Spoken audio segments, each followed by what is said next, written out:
Hallo aan al die mooi dames van die Eros gemeente in Windhoek. Ek is Christine Ferreira en ek is op pad om by julle te kom kuier op die 25ste Mei hierdie maand. Ek sien ontsettend uit daarna om daar by julle te wees. Nou, ons gaan gesels oor die kuns van stilsit. Ken jy die kuns van stilsit? Dis 'n gesprek vir besige vroue, besige ma's. Ons is altyd aan die draf. Ons het altyd so baie om te doen. Maar weet ons hoe om stil te sit en stil te word by die Vader se voete. Ons gaan leeflesse deel vir besige vroue en ons gaan net 'n bietjie tot rus kom en ons gaan nadink oor wat is dit waarmee ons self besig hou en wat wil die Here graag van ons hê.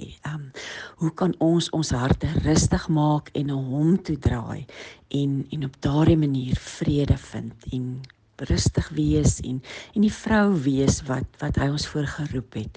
So ek hoop jy gaan saamkuier daardie oggend. Ek sien regtig uit om julle almal te ontmoet en ek kan nie wag om weer 'n draai in Windhoek te kom maak nie.